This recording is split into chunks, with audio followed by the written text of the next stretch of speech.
chamado inspetor de fiscalização. É uma pessoa que pensa as questões da educação e tal, né? E nessa revista aqui, Presença Pedagógica, então, textos como esse da próxima aula acabam muitas vezes sendo referência em concurso, ou enfim, né? Então, por isso que a gente traz para que vocês conheçam tanto o que que ele é historiador, na verdade, pensa, não é? Como também para a gente poder problematizar as coisas que ele fala aqui, né? Problematizar no sentido, a gente concorda, discorda, como é que a gente entende esse pensamento que ele está colocando aqui, não é?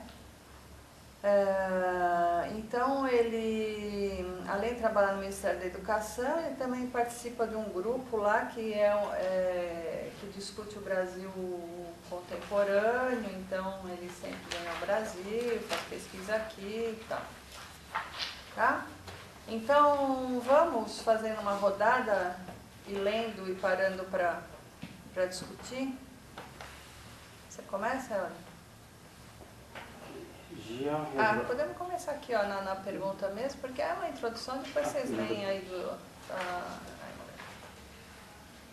E a primeira pergunta? Com que temas você tem trabalhado ao longo de sua trajetória? Tive uma formação profundamente marcada pela educação primária, como professor e como aluno, e pelo ambiente rural, onde se deu a minha formação de base. Tenho trabalhado ao longo do tempo, especialmente com os fenômenos da aculturação e com o autodidatatismo. As questões relacionadas à educação me interessam profundamente. Minha área específica de atuação é a escola primária, a aprendizagem elementar. Quando trabalhei na Escola Normal de Saint-Cloud, formado professores para as escolas normais, fui progressivamente, ao longo dessa formação, percebendo a importância da história. Para trabalhar com esses professores de todas as disciplinas, o problema era como falar, como inventar um discurso capaz de constituir uma formação geral para eles. A evidência estava na história. Fui então fazer a formação em História, na École de Hautes Études. Deixei a minha formação em Filosofia e fiz uma formação em História, tendo como professores Roger Chartier, Jacques Sével e Dominique Julia. Uma coisa muito importante para mim foi a ligação de Roger Chartier com os Estados Unidos, porque ele ia lá a trabalho muitas vezes e trazia para nós toda a bibliografia do momento. Especializei-me na história de alfabetização. Meu primeiro artigo nos análises é sobre a história da alfabetização. Foi muito importante para mim ter desenvolvido uma maneira nova de pensar a história cultural, que é precisamente essa história dos equipamentos intelectuais. Fiquei muito impressionado quando descobri Lucien Febvre, para mim o maior historiador francês. Ler sua obra foi uma experiência maravilhosa. Lucien Febvre tornou-se para nós que somos interessados na educação, que fazemos história cultural, uma leitura imprescindível, porque para mim é muito importante ficar no campo da educação. Então, o que chama a atenção aqui do que ele tá dizendo? A preocupação dele com a educação primária. Base, né? E básica, né? Que a gente chama aqui de educação básica. Porque é interessante, assim, ele fala ele como professor e como aluno no ambiente rural. Então, ele nas escolas rurais, né, que ele está falando na França e aqui também, cada vez menos, mas ainda existe, as classes na zona rural, elas são multisseriadas. Vocês já ouviram falar dessas salas multisseriadas? É uma sala onde você pode ter alunos pequenininhos, outros maiores. Então, são crianças que não têm escola próxima, é muito complicado ir até a cidade para ir para a escola e tal. Isso, aqui no estado de São Paulo, elas foram desaparecendo, né? As prefeituras colocaram ônibus, etc., mas ainda existem escolas assim. Então tem um filme que é muito interessante, não sei se vocês já assistiram, Ser ou Ter, vai retratar uma escola na França, que é uma aula mesmo, não é ator nem nada, é uma câmera que tá oculta, então vai captando tudo o que acontece. Então tem crianças super pequenininhas, devem ter uns 5 anos por aí, e tem os outros que já devem estar lá pela 6ª série. Então tem várias idades e como esse professor acaba lidando com isso. Então é um desafio, mas é muito interessante vocês assistirem para observar como é a atuação do professor. Ser ou ter. Então é muito interessante porque ele é super tranquilo, ele vai colocando as normas, mas ele vai valorizando, né, os conhecimentos das crianças. Então é muito bonito, assim, né? Eu acho que é uma ilustração, assim, do que pode ser a educação, mesmo que em princípio você fala, nossa, é uma situação super adversa, difícil, como é que eu vou ensinar uma coisa para um, para outro, e como ele equaciona bem essa situação. Então, quer dizer, quando ele fala em autodidatismo, também pressupõe um pouco isso, né? Que quando a gente lê, eu, por exemplo, faço essa ligação com essa experiência da zona rural, porque se você tem vários grupos que você precisa ser professor, não é? Você tem que orientar e ao mesmo tempo você dá autonomia para eles prosseguirem, não é? Então é um exercício interessante, né? Outro dia, eu não sei se falei para vocês, eu fui visitar aqui o Centro de Educação de Jovens e Adultos, aqui de Piracicaba, falei? São 3.000 alunos que tem, e você vai estudando sozinho, tem um professor que tira dúvidas, você vai lá para um plantão de dúvidas. Telesala? Você estuda em casa e faz a prova? Você vai Você vai eliminando matérias. Então, nós visitamos 3 centros, e aí a gente vê que cada centro acaba funcionando de um jeito. Os professores ficam lá de plantão, então pode chegar um aluno do 6º ano, outro do 3º, em seguida outro do 3º ano do ensino médio, e o professor tem que dar conta de tirar dúvida de qualquer ano. Então, quer dizer, como é que ele prepara uma coisa que ele não sabe quem vai chegar, quem vai vir, com que tipo de dúvida? Então... É uma situação inversa agora. Porque você fixava toda a aula, não é? E nem aquela disciplina, né? Que é pior ainda, né? Porque se é uma disciplina que você já foi formado, pelo menos você... Né? Você pode falar, isso daqui faltei na aula, não lembro direito, mas você tem ferramentas para ir atrás. Agora, quando é uma aula que você... Física, química, biologia... Gente, o meu irmão, ele tem calma, né? Na verdade, ele fez direito, ele só podia dar aula de filosofia, mas ele deu aula de tudo. Enfim, ele tá dormindo, aí perguntou, Thiago, por favor, vem dar aula. Ele tá, meu irmão vai dar aula de inglês, ele nunca fez inglês na vida dele, não só falar nem eu fui e nada, é muito engraçado. Mas é o que a André estava falando agora há pouco. Ele está aqui, não sabe se quando ele chegar em casa vai ter Ricardo para amanhã assumir a aula. Tomara que então essa coisa, esse desenho, por exemplo, de educação de jovens e adultos, ele elimina praticamente a figura do professor, não é? Porque ele vai lá na escola, o professor fala assim, olha, está aqui o livro e sai com uma orientação. Leia da página tal a tal, faça os exercícios tais. Então ele vai, estuda, e aí depois de uma sequência tal, ele vai fazendo provas modulares e depois ele faz um exame para eliminar a disciplina. Então, por exemplo, aqui em Piracicaba a orientação vai fazer inglês, então você faz inglês, ensino médio, então você faz os 3 anos, aí eliminou, aí você vai escolher outro, você vai fazer matemática, aí elimina os 3 anos de matemática. Lá em São Paulo eles dão 2 disciplinas, mas no mesmo ano. Nunca você vai olhar o conteúdo, né, futuro, né? Porque se a gente pensa de uma face em inglês, né? Então você vai e faz, mas tem outros que o conteúdo tem relação com outra disciplina, né? Você vai fazer física, mas você depende de ter aprendido determinada coisa em matemática do outro ano.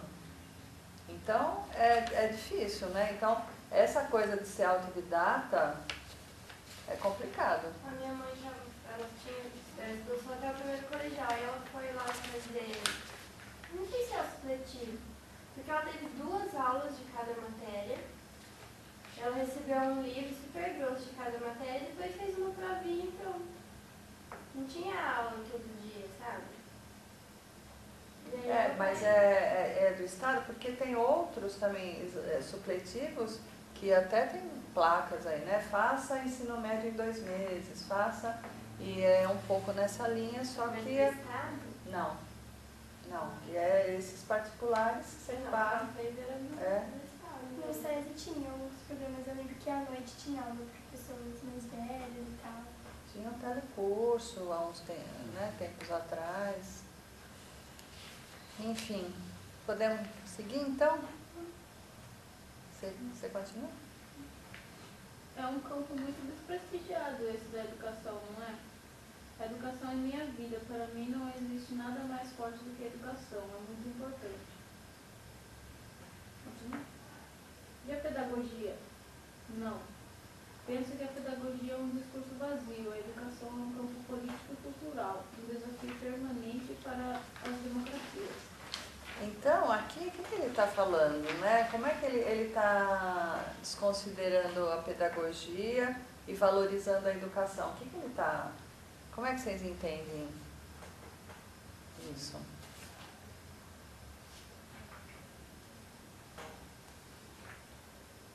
A gente pode pensar que, por exemplo, a educação é um processo mais amplo, não é? Então, com a educação, você tem, é como se tivesse uma ferramenta para transformar a você mesmo e a sociedade. Então, nesse sentido que ele está chamando a atenção para a educação como tendo um potencial de transformação grande, não é?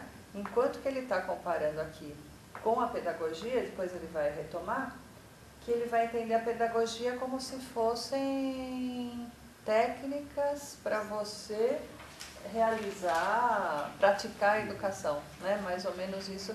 Então, é por isso que ele está falando então, que é um discurso vazio no sentido dessa técnica, né? Porque a técnica você adquire ou não adquire, né? A experiência você vai adquirindo também a técnica, enfim, você vai se autoaperfeiçoando. Então, é uma crítica que ele faz aqui ao curso de pedagogia, né?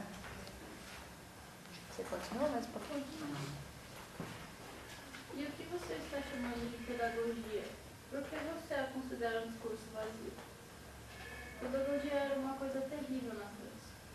Uma de suas funções era, por exemplo, a de justificar por que se faziam determinados exercícios em sala de aula.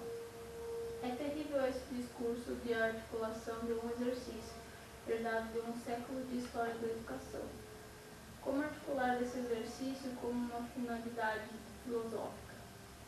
Cada vez que uma pessoa me fala, normalmente um professor em formação, de pedagogia, cito Nietzsche, com uma genealogia da moral. A genealogia da moral é o livro mais antipedagógico que conheço, porque o discurso pedagógico é precisamente o discurso da moral. A ideia é que a intervenção na educação, particularmente na formação, não é uma intervenção que se faz com objetivo pedagógico, é uma intervenção que se faz dentro da determinação da própria história. Penso que os eventos na história da educação, no campo da educação, são eventos muito determinados. Não é possível montar apenas com a vontade de uma escola diferente. A escola é um processo tão complexo, mas tão complexo que é impossível apenas com a vontade mudá-la. Você herda os dispositivos e para modificar um pouquinho esses dispositivos, é preciso saber muito bem como funciona. Penso que a única forma de intervenção é a descrição da escola. Se você é capaz de descrever bem o que acontece na escola, o que é a escola, você é capaz de mudá-la um pouquinho. Essa capacidade de descrição é fundamental, porque a coisa mais importante na vida da escola é a repetição permanente. Os problemas com os quais a aritmética trabalha são tão fortes que é impossível encontrar a cada século uma forma tão forte. O ditado é uma forma tão forte de intervenção pedagógica que não é possível inventar a cada século um exercício tão forte. Assim, a repetição é o núcleo da pedagogia e define em parte os tempos da escola. E aí, o que vocês acham aqui? Essa questão da repetição, por exemplo.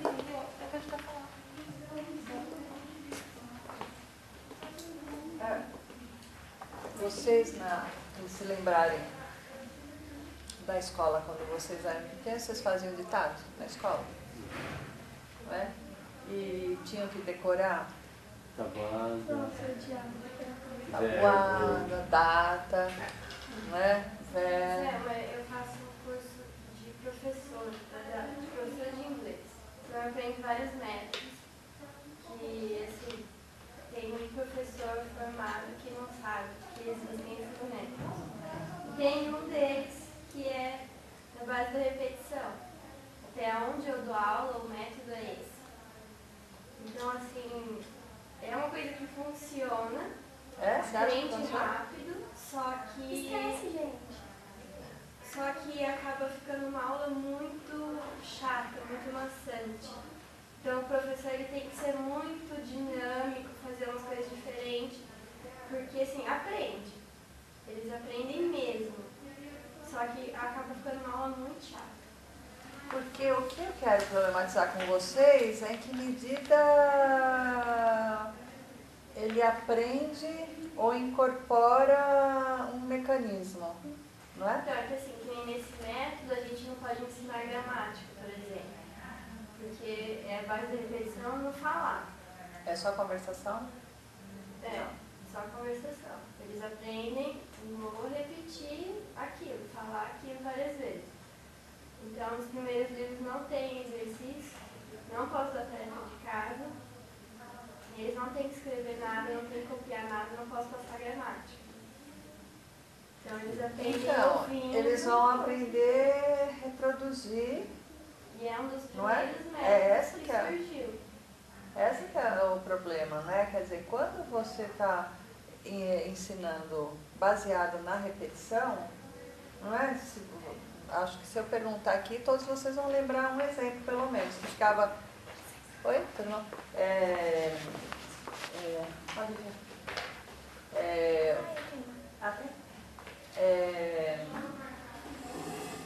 Decorando para fazer uma prova, acabava a prova. No dia seguinte eu Não é? Se eu perguntar para vocês aqui, alguém lembra da fórmula da, sei lá, da física lá, da velocidade, não sei o quê? A gente tinha que decorar para passar na prova. Delta S sobre Todos nós delta passamos. É uma coisa que a escola tem, mas, gente, você esquece. Tudo que eu aprendi decorando, eu lembro que eu ia bem nas provas, mas era tudo muito decorado. E hoje eu não lembro mais de nada. Eu acho que depois de um mês eu já não lembro mais de nada. Eu vou Então lembrar tem essa questão. Agora, como essa questão da repetição, ela tem uma vinculação com um modelo de escola, que é um modelo de escola liberal no sentido do liberalismo, não não é liberal de liberdade, né? Que é o quê? Qual que é o centro disso? É a memorização. Então você tem que memorizar. Então você memoriza, à medida que você está memorizando, você não está exercendo sua capacidade reflexiva, você não está... Então, um dos Não é? problemas que falam desse método é que o aluno ele vai usar aquilo que eu falo uma frase no texto, ele vai usar aquilo que ele viu só. Ele não vai conseguir usar de um jeito diferente, entendeu? Exatamente. Então, isso, se a gente pensar, é muito utilizado até hoje em todos os níveis. Se a gente pensar em aula particular, dos pequenininhos, não é? Outro dia minha nora que faz faculdade estava com um texto que era, os professores fizeram uma síntese de um assunto, uma folha e meia, e depois em seguida tinha exercícios de fixação. Então, o exercício de fixação, na verdade, eram só exercícios de repetição. Então, quer dizer, não era um exercício para a compreensão do texto. Era uma coisa assim, fulano de tal foi não sei o que no meio do texto. Aí fala, quem era fulano de tal? Um italiano que nasceu na Idade Média, um italiano que nasceu, não sei, sabe? Então, primeiro, eram informações que não iriam contribuir para a tua formação, a resposta está lá no texto, então quer dizer, você vai fixar o quê, não é? Então, isso que ele tá chamando a atenção, que é parte da crítica dele da pedagogia, é isso, né? Que a pedagogia acabou construindo o seu modelo de análise, etc., baseado nessa técnica, né, de repetição. Então ele está questionando aqui essa estratégia, né? Podemos continuar? Quais seriam os tempos da escola? O tempo de base é o tempo das práticas. É um tempo mudo e muito lento. O segundo é o tempo das políticas da educação, da organização da escola, dos grandes modelos de organização. Em 20 séculos ou mais, por exemplo, existiram somente 2 modelos, o ensino individual e o ensino simultâneo. E o terceiro tempo é do discurso, muito forte de uma velocidade muito rápida. Uma invenção discursiva a cada ano, a cada mês, a cada dia. O trabalho da universidade é fazer essa invenção permanente em um discurso pedagógico novo para falar da organização política, que é muito lenta, e da prática, que é imóvel. É a prática, unicamente. Anne Mary Chartier e eu usamos muito a noção de forma escolar. Anne Mary fala que é preciso trocar o discurso de maneira muito rápida, para se ficar na hora. Para isso, usamos o termo dispositivo. São poucos os dispositivos que podem funcionar na escola. Numa situação na qual você tem um sujeito em frente a 40, 50 alunos, em um tempo organizado com um ritmo particular, com a restrição do desenvolvimento mental do aluno, da idade do aluno. São poucos os dispositivos capazes de funcionar dentro desse modelo, dentro dessa quantidade de restrições. Então, aqui ele continua, né, com essa crítica. Então, primeiro ele vai falar, bom, o ensino antes era individualizado, né, se a gente pensar quem tinha acesso à educação. Então, se a gente pensar o filho da nobreza, vocês devem já ter visto em filme várias vezes, né, ele tinha aquele tutor que ensinava tudo, né, a música, a literatura, né, e depois que ele passa o ensino simultâneo, né? Então, tem uma passagem que é interessante, que ele vai falar que tem a questão da política, que ela tem um processo que é muito lento, não é? Porque se a gente começa a implantar uma política, ela demora um tempo para você perceber e mesmo para você analisar algum resultado, né? E, por outro lado, nesse mesmo cenário, você tem uma técnica pedagógica que ele está chamando de imóvel. Imóvel por quê? Porque ele está fazendo a crítica que a pedagogia ela tem os seus modismos, mas no fundo ela continua sempre baseada na mesma coisa, né? Então você pode procurar uma estratégia não sei o quê, mas você vai amarrar, por exemplo, os conteúdos pela repetição.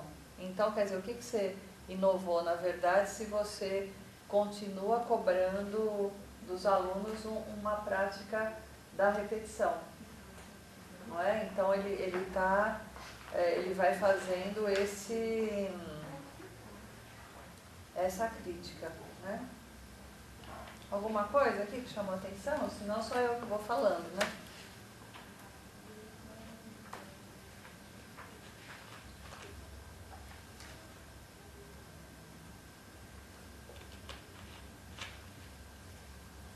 Você leu, Lívia, o texto?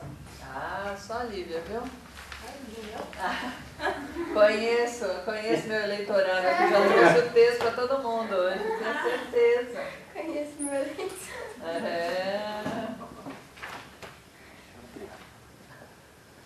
Podemos seguir então? Então, se tiver... Mas o que eu tinha grifado aqui, que eu tinha achado que eu coloquei crescimento individual e simultâneo, sobre o terceiro tempo, eu tinha grifado também. Tá. A gente vai tocando. Ele vai eu leio, mas também tem que esquentar também. Então, Gabi? No momento em que você estava fazendo a sua formação de história e pensando em educação, tivemos um caso de vários impactos. O impacto de 68, o impacto dos trabalhos sobre o sistema de ensino francês, que mostram a articulação entre o sistema de ensino e as desigualdades sociais.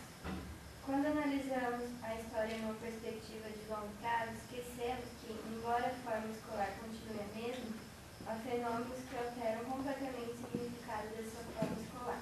E você fala da educação antes de tudo na sua dimensão política. Então, como articular essas coisas? Os anos 70 na Europa, no mundo, são os anos da educação. É um momento importante, porque é um momento de uma mudança muito grande, com o aparecimento de uma cultura nova que não existia. Aliás, não propriamente o aparecimento de uma cultura nova, mas um grupo social novo, que são as crianças. As crianças como realidade no mundo, e não mais uma realidade somente da família. A família tradicional acaba falida e enfrenta uma realidade nova, particularmente a da adolescência. Há no sistema educativo uma ruptura definitiva em face de uma realidade que o professor não consegue mais trabalhar. Esta realidade é uma posição muito clara, os alunos existem. Antes existiam as famílias e não os alunos. Eu penso que os anos 60 e 70 foram anos terríveis para a educação, porque todos os modelos educativos se mostraram fracassados. As ideias naquele momento, eram todos marxistas, estavam ligadas ao fracasso do aluno. E ante a nossa vontade de democratizar a educação, os sociólogos diziam que o sistema educativo era um sistema de reprodução. A verdade é que o fracasso do próprio sistema é devido às pessoas. São os alunos que fazem o sistema falir, e não o grande capital, nem mesmo a revolução do proletariado. São os alunos, são as crianças que quebraram o sistema. E agora é terrível porque os adolescentes são capazes de provocar a falência do sistema. O que vocês acham disso? Verdade. É mesmo? Os culpados são as crianças? Não, eu acho que... Não, assim... Aí ele começou a dar aula, ficou revoltada. Não, porque assim, olha, eu já... a vida como ela é. Eu já dei aula de português, matemática, história, geografia, inglês e arte. Eu não uso... Filosofia e sociologia, filosofia e sociologia para o EJA. Eu não uso apostila, né? Ainda bem. Eu tento usar o livro didático, ou eu mesmo, no caso de inglês e artes, eu tento bolar uma aula, eu procuro na internet alguma coisa. Mas é muito difícil, mesmo assim, você prender a atenção dos alunos. Com que eles façam, que eles prestem atenção, que eles façam. É impossível. Isso não é em uma sala ou duas, em todas as salas que eu passei. Então, e por que vocês acham que isso acontece? Eu acho que é da cultura do Brasil mesmo, porque a gente estava discutindo isso em outra aula do Oswaldo, e que o brasileiro não tem essa cultura de estudar. Eu acho que... Agora em Nova Odessa tem um coral, não sei se vocês viram na televisão, o coral dos meninos Letos. Eles são em Nova Odessa, minha tia ela está hospedando 4 meninos, né, de 12 a 14 anos. Aí eu só fui encontrar com eles ontem, que eles se apresentaram na prefeitura. Eles, além do Leto, eles falam russo, alemão e francês. São crianças, né, de 12, 13 anos. Né? Eles foram para o Rio ontem, eles voltam agora na semana que vem. Aí eu pretendo ir na minha tia e conversar com esses 4 para saber como que é a educação lá na Letônia. Diz que em Riga, que é a capital, Letônia só tem 2 Em Riga parece que são só 2 milhões de habitantes. Né? Até eu perguntei para os meninos, o que vocês acham de Nova Odessa? Né? Para quem conhece Nova Odessa é uma cidade do interior. E eles falaram que, comparando com a cidade de onde eles vieram, que é Riga, Nova Odessa é uma metrópole. É uma metrópole. Né? Então eu falei assim, não, agora eu quero saber então como que é a vida ali, como que né, o que acontece lá em Riga, né? Mesmo sendo a capital. E eles falam 4 idiomas. Tudo bem que talvez devido, né, por fazer parte de um coral conhecido, que tem várias premiações internacionais, há essa exigência de aprender outras línguas, né? Mas assim, você vê pela atitude deles. Minha tia, né, que está hospedando eles, ela foi coordenadora do colégio que eu trabalho agora.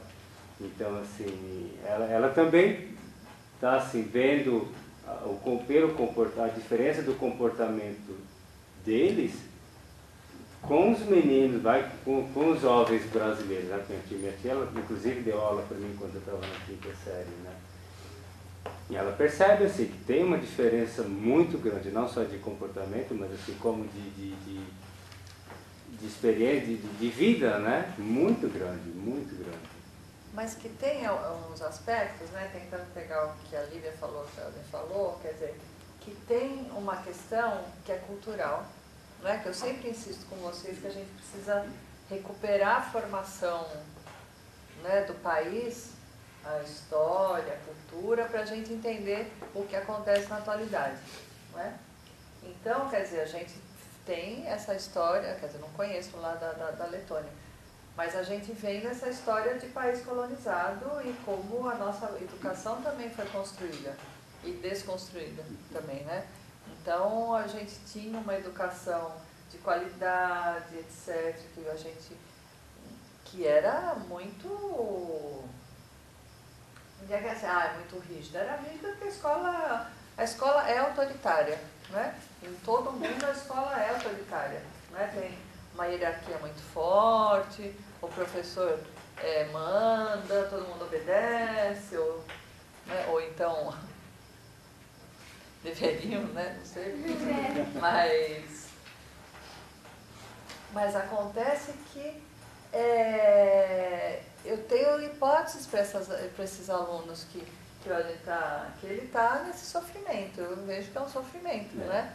Porque o que acontece? Eles sabem que o Elden não é o professor daquela disciplina, que ele não tem formação naquela área e eles estão cansados. Porque não é o Elden que é ele sozinho que está aparecendo lá como um professor que não tem formação, né? Ele é mais um, porque isso tem acontecido com uma frequência muito grande nas escolas da rede estadual. Né? Como eu falei outro dia para vocês, o Estado ficou 15 anos sem ter concurso. Então, 15 anos sem ter concurso, você só vai preenchendo as lacunas com professores que não são concursados, que estão em formação, que são de outra área, certo? Então, isso está generalizado. Eu acho que a gente vai piorar, eu acho, porque hoje passou no Jornal Regional, na Globo, que eles entrevistaram um monte de escola e que 38% dos diretores reclamaram de que eles não têm professores o suficiente. 38%, pouquíssimo. E lá no Nordeste, as mães levam as crianças na escola. Vocês viram isso? Aquela coisa do rodízio, rodízio. Não é? Uma professora falou. Né? Que de 5 dias da semana eles vão 3 e 2 ficam em casa. Não, é um absurdo. Não, e é uma coisa que você precisa ter uma estrutura familiar, não é? Para pegar, então quer dizer, você vai levar a criança na escola e depois você vai para o trabalho. Ah, não, mas aí seu filho não vai ter aula hoje, quer dizer, então, elas descobrem na hora. Né? Só que agora, eles não pagam, o governo não paga bem. Aí não tem professor agora. Daqui nos próximos 5, 6, 7, 8 anos também não vai ter, vai piorar. Porque, olha na turma, cada vez mais vinculada. Parece que era 48 mil formados em física, 4 mil em isso, era licenciatura. Porque você vai trabalhar numa empresa, a empresa paga mais. Então, aí, o que eles têm que fazer? Eles têm que fazer uma campanha agora para os alunos de 18 anos, 19, entrar na faculdade, para eles fazerem licenciatura para daqui 4, 5, 6 anos, sei lá, eles conseguirem ter esses professores. Então eu acho que daqui para 5 anos para frente, isso se eles não fizerem uma campanha agora, vai piorar. Mas, olha, quando foi o ano passado, 2 anos atrás, eu dava aula na licenciatura na Unicamp, mas lá não é como vocês, todos no mesmo curso. Então, era uma turma que tinha gente da biologia, tinha de vários cursos juntos. Então era uma disciplina na licenciatura, e aí eu perguntava, quantos de vocês pretendem ser professores? Então, às vezes numa sala de 40, 42, levantava a mão, 2, e aí a gente começava, então por que vocês estão fazendo licenciatura? Ah, já estou aqui mesmo, né? A licenciatura pode ser útil um dia na minha vida, então era isso. Então, conversando com esses alunos, eles falavam assim, eu gostaria muito de ser professor. Quando eu falo na minha casa que eu vou ser professor, eles pensam que eu estou com algum problema. É verdade. Não é? Então, por exemplo, tinha um menino, isso daí, hoje ainda estava falando dele, ele era da biologia, que aí falava que para entrar na biologia lá tinha que ter uma nota alta, não sei o quê, papapá. Então, quando ele falou, eu quero ser professor, diz que a família começou a cercar, falar, você está indo mal, você não está conseguindo acompanhar o curso, você está com algum problema, porque não era possível ele ter estudado tanto para conseguir entrar numa universidade pública, num curso difícil, e depois resolver ser professor. E de escola pública, então, nem pensar, não é? Então, o que acontece? Você vai tendo cada vez mais, não é? Menos pessoas interessadas em dar aula. É engraçado, porque além de estar visível isso aos olhos de todas as pessoas, dos alunos que estão indo prestar vestibular, eu vejo professores que desestimulam aqueles alunos que falam que querem ser professores. Eu cansei de ver. Eu às vezes me acho que eu faço isso com vocês. Às vezes eu saio daqui com crise, eu falo, nossa, parece um mensageiro do Apocalipse. Só conto desgraça, mas assim, não é que acho que é desgraça porque as coisas estão chegando num ponto irreversível, não é? Irreversível. E que eu acho, vocês levando para a escola uma posição mais crítica, vocês têm elementos para fazer alguma coisa, não é? Tem uma aluna na pós-graduação que é da POSP, né, que é a Associação dos Professores. Eu falo, gente, as coisas estão chegando a um ponto, eu não vejo a POSP fazer lá um A sobre nada. Ah, não, a gente está falando não sei o quê.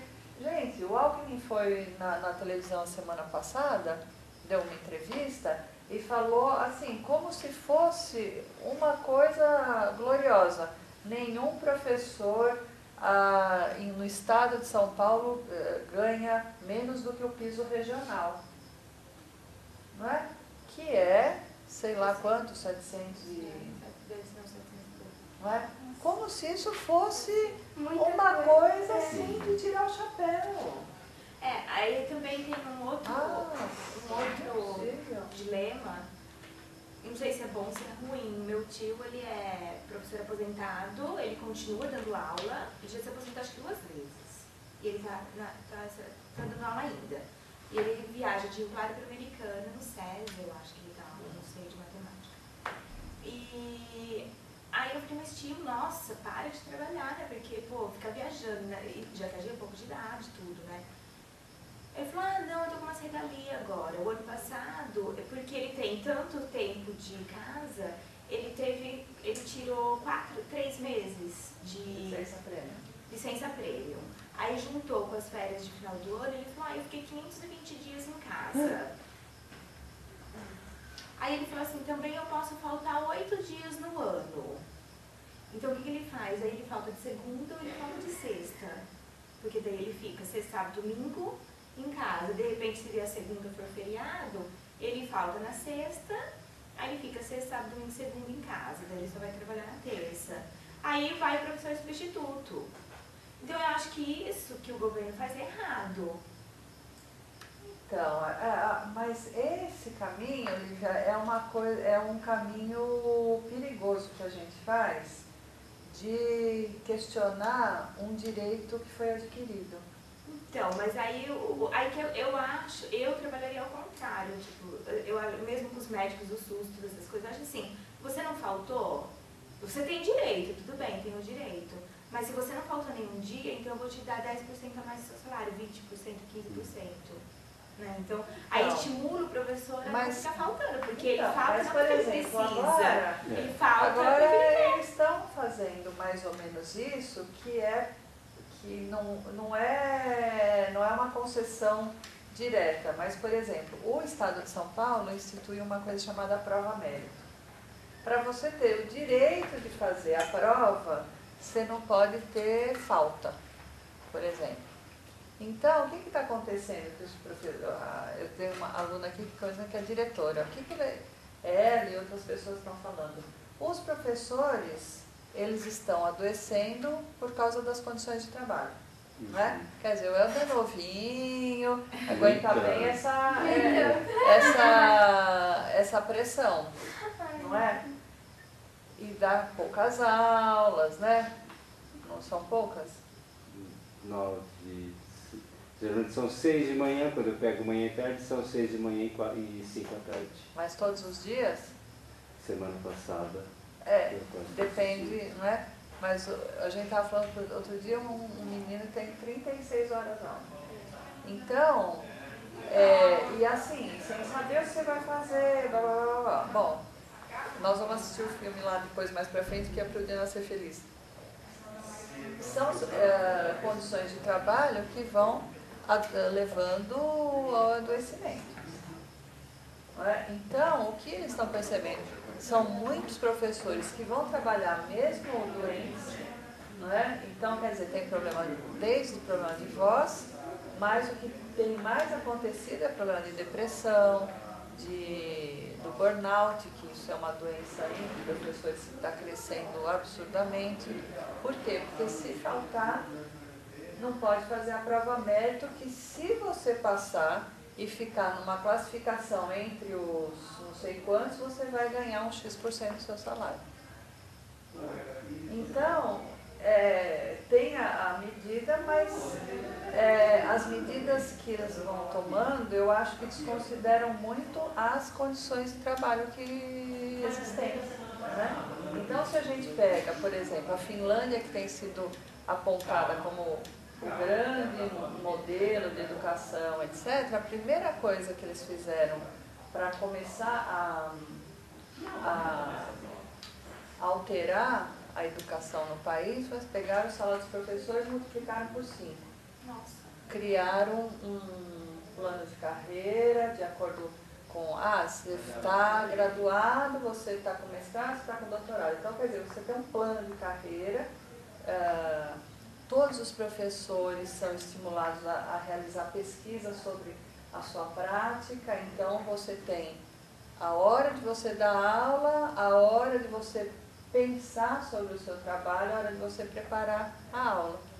Então, quer dizer, é o salário associado com condições de trabalho mais propícias, né? Então, quer dizer, nesse ritmo, tem até um artigo que saiu o ano passado aqui, a gente tem a revista Comunicações aqui do programa de pós-graduação, que foram 2 alunos de licenciatura que eu orientei, que eles escreveram um artigo chamado Professor Móvel, não é?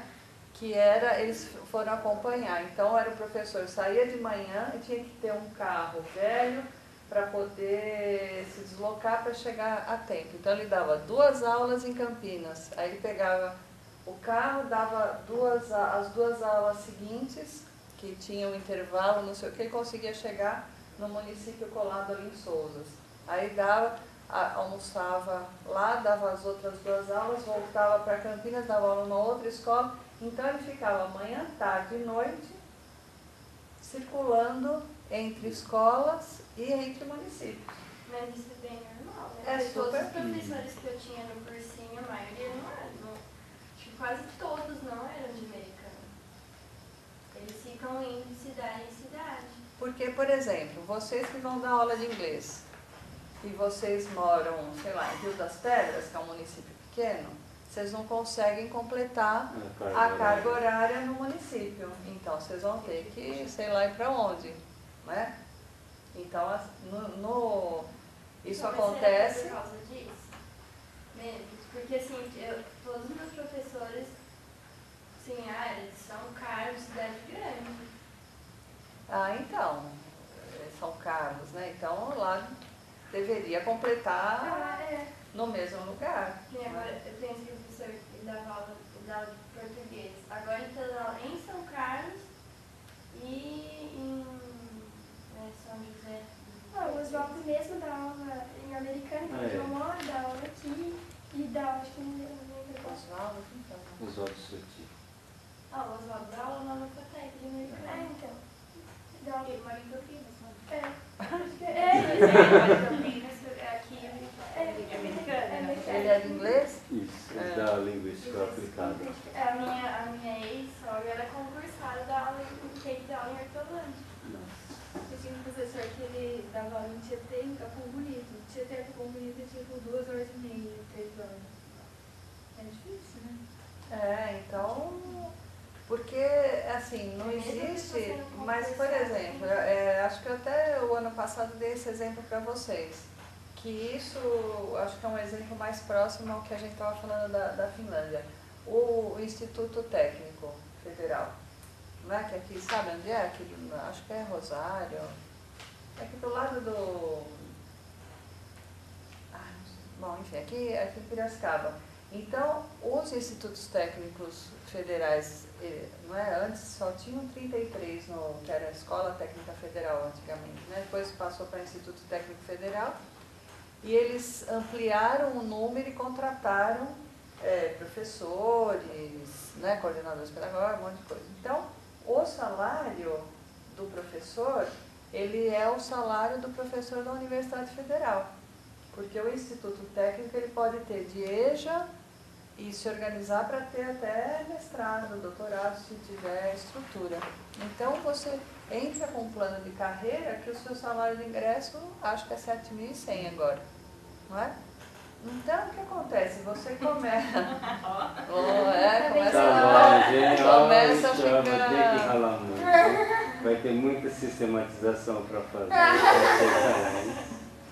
Mas, então, eu tenho uma aluna no mestrado que ela fez pedagogia lá em São Carlos, por exemplo, passou no concurso aí no Instituto Federal. Então, ela entrou, já, né, agora não sei quanto é o salário, mas ela já entrou com o salário inicial de 6.000 e pouco, não é?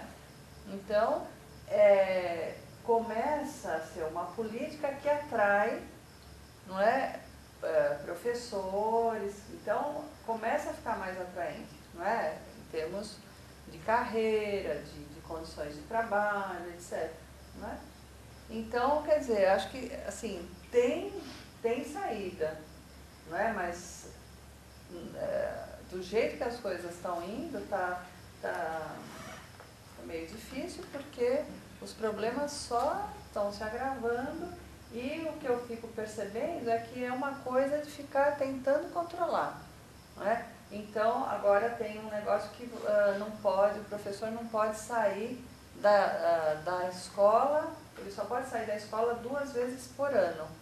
Então, por exemplo, se tiver curso para fazer, ou se tiver reunião, não é que às vezes a secretaria chama e tal, só vai poder participar de qualquer outra coisa nesse período. Então, a própria secretaria que poderia estar oferecendo formação para os professores, não é? Porque a gente tem a formação na graduação, mas a gente precisa ter continuidade.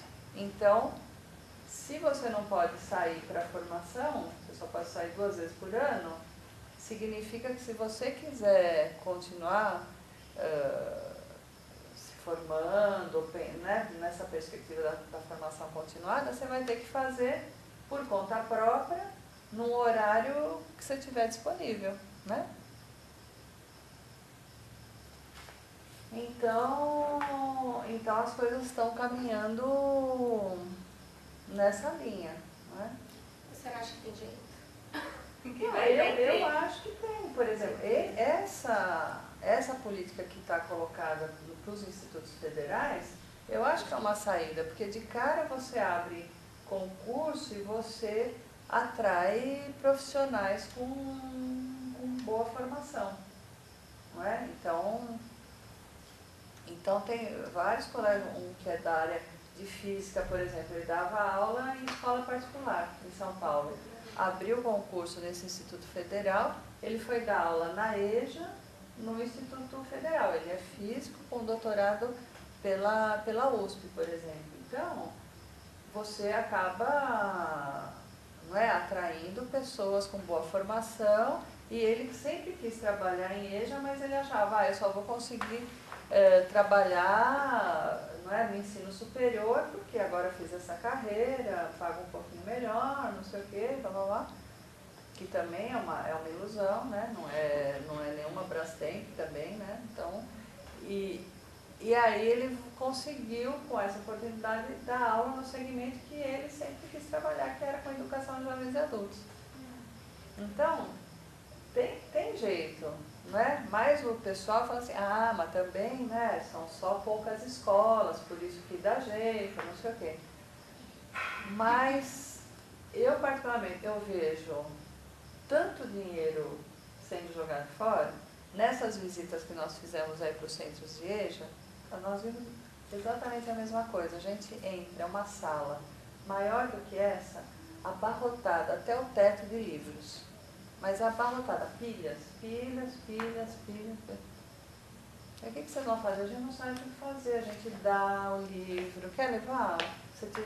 Porque eles não têm isso, em toda escola tem livro de monte. Então você começa a levantar. Você começa a levantar.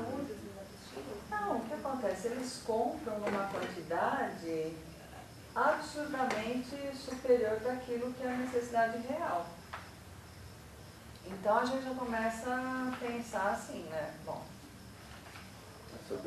tá sobrando, né? Queimou dinheiro. Então as escolas pedem com reserva e assim, vem tudo e daqui a pouco eles falam que chega mais. A gente não usou nem um décimo, chega mais livro. Dos mesmos, né? Dos mesmos. Mas é porque é algum parente de alguém lá que faz os livros. Sim, né? Então, aí são essas coisas que a gente vai, né? As coisas correm e tal, mas o Paulo Renato, né, que já morreu até, foi ministro da Educação, depois foi secretário da Educação e tal. Então, depois as coisas aparecem que ele tinha um lobby com as editoras. Então, foi a maior compra de livros e livros meio sem critério, né? Então, quer dizer, você fala, não, está equipando a biblioteca, seria super legal, né? Então, as bibliotecas são boas e tal. Mas não é, são livros todos iguais. E o que seria a biblioteca da escola era uma salinha menor do que essa, com umas prateleirinhas tudo meio vazia, com tapete, tudo que a diretora trouxe da casa dela, fez rifa, pôs uma mesinha lá e pronto. Então, é assim, é uma coisa que eu sempre falo, eu não acho que seja tanto um problema de recurso. É problema de dinheiro? É problema de dinheiro. Mas, gente, a gente está falando do principal estado da América Latina. Não é possível que as coisas sejam tão caóticas assim, né? Então são muitas variáveis, né? Então eu acho que se eles olhassem para essa questão salarial e das condições de trabalho, por exemplo, então isso já melhoraria muito. Né? Um outro exemplo, será que eu já falei isso para vocês? Que é o Bolsa Alfabetização, falei isso para vocês? Não. Então, o que é esse Bolsa Alfabetização? Você tem os alunos, as classes dos anos iniciais, e aí a rede estadual, ela recebe alunos da graduação como se eles fossem um professor auxiliar. Mas, na verdade, eles como se estivessem fazendo um estágio. E aí eles pagam para as faculdades 700 e poucos reais por aluno, não é? Então, o aluno que vai lá, ele não está recebendo nada. Não é? Então, o centro universitário, sei lá, recebe esse valor por aluno. E então, que ele se transforma, então, você paga mensalidade, você deixa de pagar mensalidade, então, aqui da faculdade, por exemplo. Né? E os professores que recebem esses alunos, eles falam, só me dá mais trabalho, não é um auxiliar de classe que eu tenho, é como se fosse um aluno a mais. Não é? Então, uma aluna aí que eu orientei, ela fez um cálculo rápido quanto esse investimento que o Estado está fazendo, que vai em dinheiro para o setor privado, poderia ser revertido num outro professor que ajudaria o quê? Você trabalhar com turmas menores. Não é? Então, se você tem turmas menores, melhores salários, não é? Isso seria uma medida super importante. Então, até poderia, eu se fosse o professor hoje, eu até abriria mão. Eu vou ter meu salário vezes 5, e eu vou trabalhar com uma classe menor, eu abro mão da licença-prêmio, por exemplo. Né? Eu posso ter 30 dias de férias como todo mundo, não é? Mas do jeito que as coisas vão, que horas são? Me avisem aqui porque eu começo... 8h30. Tá. Não é? Então é isso, né? Quer dizer, é uma coisa contra a minha tendência mensageira do Apocalipse, quer dizer, sair tem, mas ela vai ser praticada? Duvido. Por isso que assim, é importante a gente discutir, porque quando vocês estiverem lá atuando, vocês podem se mobilizar para tentar propor saídas, né? Então, o importante é vocês terem elementos para pensar criticamente essa realidade, propor, não é? Porque eu vejo que ninguém... quando eu faço entrevistas com os professores, eu percebo que eles desistiram de lutar por alguma coisa, não é? Então, os que são mais antigos falam, tem jeito, isso é assim mesmo, vou lá, dou minha aula, pronto, acabou.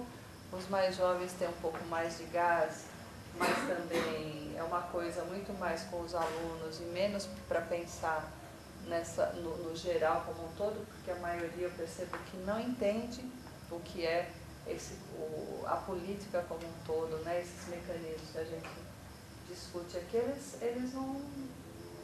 eu percebo que eles não sabem, que eles não têm ideia. Um pouco desse comodismo seria assim, porque já que se o professor faltar, o Estado sabe que vai ter um eventual para cobrir esse professor, porque eu creio que sim, então se os eventuais, não, então nem eventual, tem um aluno de licenciatura que pode ser eventual, então não, eu não vou ser eventual. Então se nenhum aluno for eventual, será que não melhoraria? Porque não vai ter professor? Porque isso já está começando a acontecer. Não é? O que os diretores estão dizendo é que eles já estão com muita dificuldade de conseguir eventual. Não é? Então, mesmo... porque assim, eu entendo o lado de vocês estão começando, vocês querem ter experiência, saber como é, etc. e tal. Mas mesmo o pessoal que está começando já está se recusando a fazer isso. Hoje, você estava aqui, começou a falar do seu dia, não sei o quê, eu pensei, eu falei, o Helder vai falar que ele vai desistir. Né? Que eu até falei, por que você não vai dar aula particular? Vai dar aula particular. Né? Porque é uma instabilidade, eu falo até emocional, por quê? Porque imagina, ele está aqui, ele não sabe se ele vai dar aula amanhã e do que ele vai dar aula amanhã. Por exemplo. Escola? Eles ligam em cima da hora, é isso? Ligam. Não, porque tem professor que ele não avisa, fala, semana que vem eu vou faltar. Tem professor que ele fala, olha, minha filha caiu aqui, precisa levar para o médico, eu não vou hoje. Aí eles ligam para você de fora. O Helder ainda, eu acho que como uma pessoa que vai ser um professor, ele tem esse pensamento e tem essa preocupação. Mas o meu irmão, tem que dar aula, ele fica super feliz, porque ele tá pensando no dinheiro, porque ele é advogado, ele tá ali só pra ganhar mais dinheiro, entendeu? Então, e os alunos dele, assim, nunca respeitaram ele. Ele pensa, sabe o que eu faço? Eu chego lá e faço assim, ó, na primeira aula, gente, eu vou dar pra vocês, vocês copiam, fingem que fazem. Aí, meu irmão, gente, eu não sei o que ele tá fazendo lá. Aí ele fala, e na outra aula, eu deixo vocês fazer o que vocês quiserem. Aí todo mundo, tá bom. Aí eles vão lá, olham, copiam tudo que o meu irmão tá passando na primeira aula. Ele deve ser super querido. Ama. Ama. Ele entra no mercado, os meninos tudo embrulha as coisas do mercado, né? Coloca na sacola. Professor, todos os meninos vão abraçar ele. Nossa, não sabem que isso não tem nada a ver com o professor. E meu irmão ama. E ele dá aula de tudo que vocês imaginarem, adora ir lá e fazer as coisas do jeito que ele tem que fazer. Ele é muito bonzinho, Thiago, sabe? Mas ele fala, Bia, eu não tenho que dar nota pra eles, entendeu? Ele fala, pra mim é muito fácil fazer isso. Então, agora imagina um professor que tem que avaliar o aluno, que tem que dar nota, que tem que passar a matéria, como ele não se sente com essa classe assim, a gente. Porque é frustrante você passar 2 aulas numa sala e você entrou e saiu, ninguém precisa nada. Você sai cansado, chateado, estressado. Tem um autor que chama Yves Cloque, ele é psicólogo do trabalho. Ele tem um conceito que eu acho muito interessante que chama o trabalho impedido. Então, é muito interessante porque isso que você está falando é o que você está tentando. Você está tentando fazer o seu trabalho, mas existem impedimentos para você desenvolver o seu trabalho. Então é isso que você está falando, quer dizer, poxa, eu tento, eu vou lá, preparo, vou tentar fazer alguma coisa e nada acontece, então você sente seu trabalho impedido. Então, isso você nessa situação. O ano passado que eu dava um curso de especialização, que era uma pessoa que já estava prestes a se aposentar, ela falava, eu tenho a impressão que eu não sei mais dar aula, eu estou no final da carreira e tudo leva a crer que eu não sei mais dar aula.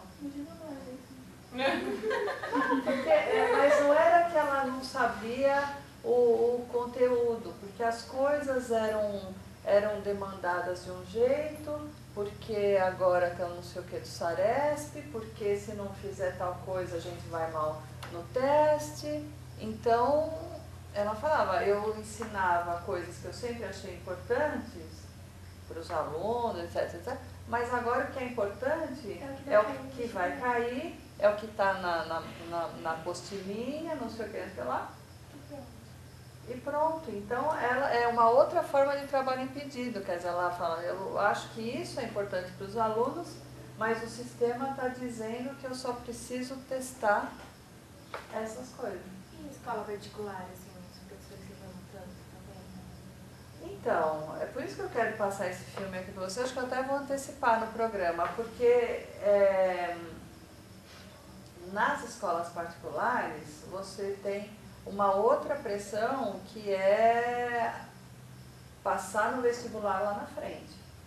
Então, a cobrança é outra, mas que também existe a reclamação. A maioria também estudei em escola particular a vida inteira e era poucos os que queriam passar numa pública.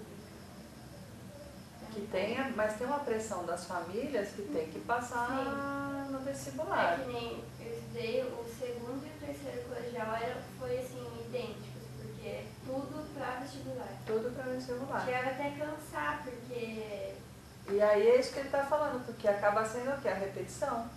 Não é? Que você tem que memorizar, porque vai cair lá na prova. As provas que a gente fazia, normal, matemática, tudo isso, só tinha questão de vestibular. Então, é aquela linha, né? Quer dizer, você está adestrando para você fazer e ser bem sucedido em determinado tipo de teste, ou você está formando. Então, por exemplo, você tem o vestibular da Unicamp, que é inteirinho dissertativo, né? Não tem múltipla escolha. Então, se as crianças foram formadas nessas escolas aí mais alternativas, que privilegiam o raciocínio, né? Artes aí num sentido mais amplo, né? Literatura, não sei lá, são crianças que provavelmente vão passar muito bem, né, no vestibular como esse, não é? Porque não é um vestibular que tem pegadinha, porque às vezes é uma coisa cruel, não é? Você está lá tenso, fala assim, uma vírgula, não sei o que vai mudar o sentido do negócio, por exemplo. Então, não está medindo se você sabe ou não sabe, está medindo se você está tranquilo e vai conseguir olhar aquilo com tranquilidade. Então, acho que esse tipo de vestibular, né, já que não tem vaga para todo mundo, que você consegue apresentar aquilo que você... Porque às vezes você fala assim, o raciocínio numa prova, sei lá, de química, eu posso errar na forma, mas eu sei na conta, mas eu sei o raciocínio para chegar em tal coisa. Então, isso é considerado. Então, a sua forma de raciocínio é considerada. Você fez, em vez de colocar 7, você colocou 5. Então, você não vai tirar, né, um ponto inteiro naquilo, mas o seu raciocínio foi considerado. À medida que numa prova lá de múltipla escolha, errou, né? Não, eu acho difícil acreditar, tem uma exceção, porque eu estudava no SESI e eu sei que o objetivo da escola, né, era que os alunos passassem nos vestibulares. Mas eu via os meus professores, nossa, eu gosto muito de cada um deles, porque eu via que eles ensinavam de um modo diferente. Porque eu via que eles tinham outras preocupações, tanto que isso que você estava falando. Eu tinha um professor de matemática, eu sempre fui péssima em matemática. E o meu professor fazia fazer aquelas contas e eu falava, eu não sei fazer isso, eu não consigo. E tipo, na prova, a classe inteira na prova, ele catou a cadeira, falou pro meu lado, falou, Bia, eu vou fazer sua prova com você. Mas todo mundo queria que ele fizesse a prova com todo mundo. Mas ele fez a prova comigo e eu lembro que eu fui muito bem na prova, muito lógico, ele fez comigo. Então ele avaliou todo esse processo que eu sabia, eu só errava algumas coisas, assim, mas eu sabia o que eu tinha que fazer. E assim foi, a classe inteira ficou com nota com ele. Todo mundo amava ele, a maioria, e eu consegui ver um lado diferente nele, porque ele estava vendo aquilo que os alunos que realmente conseguiam pensar, que é aquele raciocínio. É lógico que se eu não sabia fazer nada, ficaram sem nota. Mas eu estou tentando mostrar que são exceções, mas que ainda existem professores assim. Tanto que quando eu falava que eu ia ser professora dentro do SESI, era diferente. Todas as pessoas me incentivavam muito, ficavam muito felizes, o diretor, todo mundo. Eu acho que eu era muito da sala. Mas enfim, todo mundo me gostava muito dessa minha posição. Só que quando eu fui na escola pública, que eu vivia no Max Gold, que é uma escola lá do bairro, da minha casa, que minhas amigas ficavam, eu saía do SESI e ia pra lá. Eu entrava na escola assim, né, como se eu fosse aluna. Eu entrava na sala, a professora até me conhecia. Eu ia buscar as meninas e tipo, eu falava pra elas, não faz isso. Você não precisa ser professora, pode ser outras coisas, né? Tem isso, e até em casa, né? Quando eu falei pro meu pai ficou revoltadíssimo. Filha, professora. Aí meu pai é advogado, meu irmão é advogado, todo mundo fez direito, ele queria que eu fizesse direito. Eu falei, Deus me livre, eu não gosto disso. Mas é aquilo, né? O professor está cada vez sendo desvalorizado de uma maneira muito grande por todo tipo de pessoa, né? Mas é que o que eu queria discutir, que acho que tem tudo a ver com a nossa disciplina, é pensar que tem essa desvalorização que é da sociedade e que é da política, não é? Então, quer dizer, esse professor, né, o seu tio, por exemplo, fala, eu vou tirar 500 dias, não sei o quê, vou faltar porque vou não sei o quê. Eu fico pensando, ou dessas professoras, né, professores aí que faltam, é uma resposta, às vezes, muito inconsciente, às vezes muito indireta, sobre, em relação àquilo, da forma como você é tratado, não é? Então, se você enfrenta essas condições de trabalho, você pode não ter consciência, mas no fundo você sabe que você está sendo desrespeitado, não é? Não é verdade? Você pegar, chega e falar assim, olha, o meu empregador não tá me respeitando, nem como profissional, nem como ser humano, porque isso que está sendo feito é uma situação de superexploração, de um teste de paciência muito grande, né? Então, quer dizer, qual que é a resposta quando você tem uma situação de desrespeito? Não é? Você respeita uma vez, duas, mas você também, a tendência é você responder da mesma forma, não é? Então, acho que todas essas situações vão minando aí um pouco a a educação, né? Vai comendo aí pelas beiradas e vai ruindo mesmo. Então,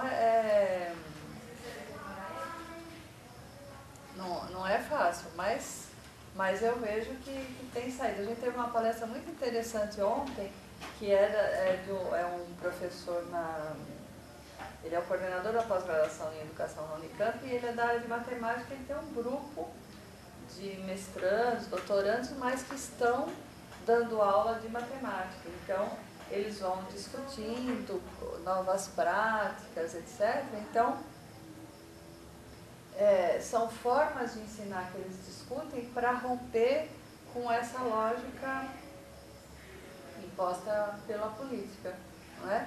Mas a gente até discute um pouco que chega uma hora que começa a bater no teto, né? Porque a escola começa a querer fazer muitas coisas diferentes, etc, etc.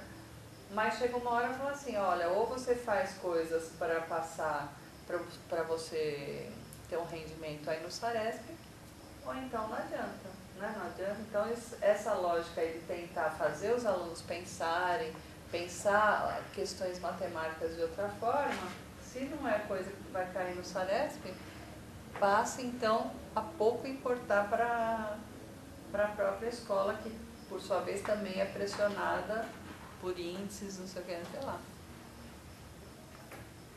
Então, né? Vocês têm que ter muita... Semana que vem não tem ninguém. Vai fazer igual o Matheus. Matheus, né, já foi para educação física, né? Ele foi para educação física. Eu acho que é difícil, mas que nem você está falando. Se nós que estamos aqui não acreditarmos que tem saída, que a gente pode ser a saída, não faz sentido estar aqui. Não tem. Aí acabou mesmo de vez toda essa esperança. Essa semana eu tinha pensado em fazer inscrição lá na prefeitura para dar aula nas escolas municipais. Aí tem um grupo no Face que promete ter opiniões, todo mundo participa, fala sobre a cidade e tal. Professores reclamando que faz 60 dias que eles não recebem. 60 dias, é muito tempo. Aqui da prefeitura? É, lá de Tietê. Eu desisti na hora, né? Eu falei assim, Aline, você é estressado, você não tem paciência. Quando meu patrão não é 3 dias para me pagar, eu já fico muito brava.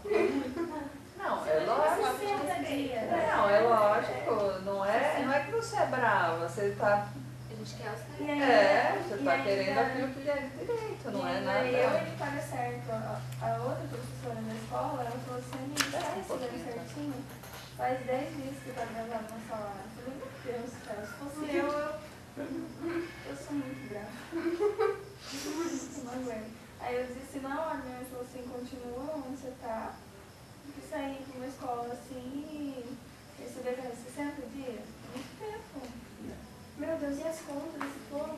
Que nem uma professora falou assim, então os professores eles só fazem compra a cada 60 dias, que eles vão no supermercado. Só abastece carro a cada 60 dias. Não, segura a fome, né? Não tem como. Então Isso porque dia 8 de março, que é aniversário da cidade, teve 4 dias de show grátis. Assim. Olha, que absurdo. Festa do Pior. Por isso que os professores não conseguem receber, mas um dia ela fazia escândalo. Professores bons gastaram muito dinheiro e o professor não recebe. É salário, um pouco. Ai, que depressão. Que dó, mas... Então, essa mentalidade, eu acho, do brasileiro de não colocar, por exemplo, um filho numa escola de idiomas, por exemplo, ou comprar um livro, mas a mãe vai dar o celular mais caro que tem para criança, dá o tênis mais caro. Mas um Todo fim de semana tá no salão. Então, mas aí eu tenho... Leva o cachorrinho feinho para tomar banho. E aí, deixa na creche. Mas é uma coisa que, assim, o que eu discordo é a gente pegar e falar, o brasileiro, não sei o quê. Mas a gente pensar como é que a gente também foi bombardeado com algumas coisas que levam as pessoas a isso. Então, qual que é a lógica que está sendo vendida para a gente há muito tempo? Bom, primeiro, a influência norte-americana total aqui, não é? E aí qual que é a lógica? A lógica do consumo. A felicidade é baseada no consumo. Que nem o governo fez o IPI nos carros, agora que abaixou o IPI nas comidas, vocês viram? Não. Abaixou o IPI nas comidas. E Na cesta básica. na cesta básica e coisa de higiene. Quer dizer, por que não fez isso antes? Ele foi fazer no carro primeiro. Porque tinha que beneficiar a indústria automobilística, não é? É. Não é? É isso. Mas Então- aí o pessoal começa a dever mais. Aí só agora que ele fez da cesta básica. Então é tudo o pensamento vem de lá também. Então é complexo, não é simples. Então, essa lógica, né? Olha, anos atrás, quando eu estava fazendo meu pós-doc, a gente assim, né, pensando nessas coisas, eu falei, olha, acho que tem uma saída também que é a seguinte, todo filho de prefeito, vereador, deputado, senador, o que for, tem que frequentar a escola pública e usar posto de saúde. Gente, não dava 15 dias que as coisas não começarem a melhorar. Não é? Tem que usar a escola pública, tem que usar o hospital público. Não é? Quando eu vejo, não sei o que, no outro dia uma pessoa estava falando, eu preciso fazer um exame urgente, né? Tô com um problema, não sei o que. Fui lá no posto de saúde, falaram que só vou poder fazer daqui a 8 meses. Aí eu falei, então a tua urgência, né, vai ter que dar um jeito. Então acho que se tivesse uma valorização do que é público, isso, as coisas seriam diferentes, né? Tá na hora ou não? Senão vocês não comem, né? Hã? Tá. Alguém mais trouxe? Não. Se vocês me trouxerem no último dia, vocês vão ver a minha ira. Vocês vão ver que vai ser o mensageiro do Apocalipse. Era isso? Então, no fim a senhora me mandou esse daqui, né? Aí eu fiz esse resumo. Aí desse daqui eu consegui achar o texto na internet, só que eu não consegui ler aquele que a gente debateu no final. Tem que fazer desse também. Não, era na verdade uma articulação entre os dois. Então, eu fiz Fica só, dando eu lema, queria pá. separado. Eu fiz Da desse parte que eu li, que ficou Mas comigo. agora a gente conversa. Vamos... E desse daqui tem que fazer agora também para a próxima aula, é isso? Então, vamos... Porque eu tô meio perdida. Então, tá no programa... Alguém está com... a gente não tem aula na próxima aula? Não. É quinta, tá certo. Alguém está com o programa aí? Não, né?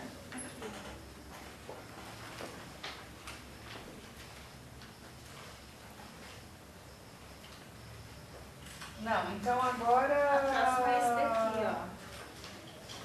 Tá, não, tudo bem. Mas agora esse daqui vocês não precisam. Na verdade, a ideia era a gente finalizar. Então, assim, como vocês vão ter feriado e tal, terminem de ler esse daí, leiam esse próximo aí da Roseli Fontana, tá? Pra gente pegar, discutir os dois, aí vocês fazem Só os dois, tá? Mas depois que a senhora terminar de discutir essa aula. Então, no dia 4 de abril, que é a nossa 4 de próxima abril. aula, a gente discute esse, finaliza esse rapidamente, mas aí vocês lendo, a gente não precisa ficar lendo aqui, a gente discute os pontos E daí entrega vai... depois, então.